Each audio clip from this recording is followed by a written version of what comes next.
Okay, Day of Confession, Chapter 50. Okay, อ่านแล้วบัดนี้ Beijing, China, The Glory Plaza Hotel, Sunday, July 12th, 10:30 a.m. 46 years old, Levin came out of the elevator on the 8th floor and turned down the hallway looking for room 886, where he was to meet James Hawley, a hydrobiological engineer from Walnut Creek, California. Outside, he could see the rain had stopped and the sun was breaking through the overcast. The rest of the day would be hot and oppressively humid as predicted, with the pattern to continue for several more days. Room 886 was halfway down the corridor, and the door to it partway open when Levin reached it. "Mr. Hawley," he said. There was no reply. Levin raised his voice. "Mr. Hawley." Still there was nothing pushing the door open. He entered.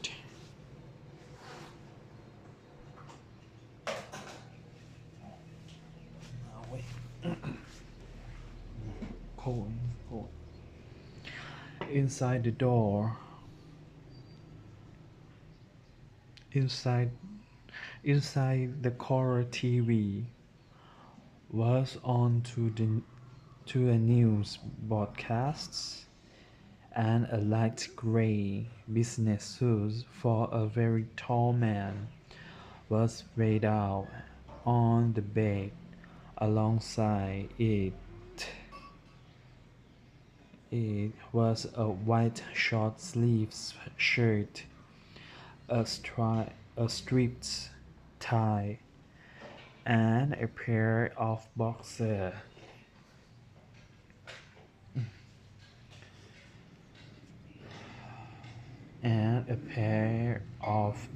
Shorts.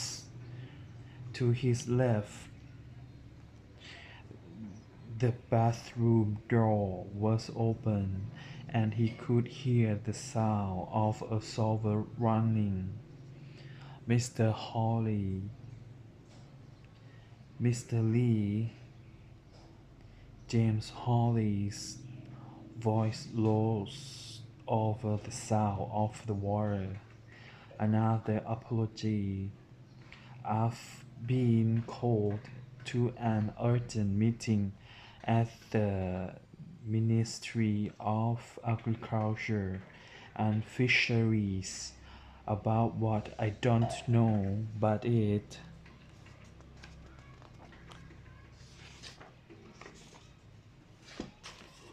make no difference.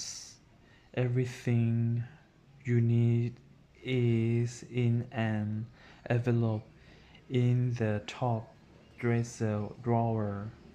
I know you have a train to catch. Well, have tea or a drink the next time around." Levin hesitated, then went to the dresser and opened the top drawer. Inside was a hotel envelope the with the initials "L.W." handwritten on the front. Taking it out, he opened it, glanced quickly at its contents, then slid it into his jacket pocket and closed the drawer. "Thank you, Mr. Hawley," he said at the stream coming from the bathroom door, then quickly left, closing the door behind him. The contents of the envelope were precisely as promised, and there was no need to stay longer. He had little more than 7 minutes to leave the hotel, dodge the traffic on Jiangkou Jiangkou Avenue, and get to his train. Had Levin forgotten something and come back to retrieve retrieve it, he would have seen a short, stocky Chinese in a business suit exit the bathroom in James Hawley's place. Stepping to the window, he looked out and saw Levin cross the street in front of the hotel and walk quickly toward the railroad station. Turning from the window, he took a suitcase from under the bed, put James Hawley's carefully laid out clothes into it, and then left, leaving the room key on the bed. 5 minutes later, he was at the wheel of his silver Opel, picking up his cell phone and turning onto Shongwen Mengdong Street,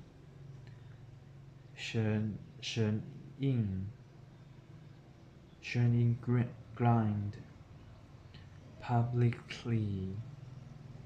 He was a successful merchant of cut flowers, but on quite another level he was a master of spoken language and dialect, one that he particularly delighted in using was American English, speaking the way a man like James Hawley, a polite, if harried hydrobiological engineer from Walnut Creek, California, might if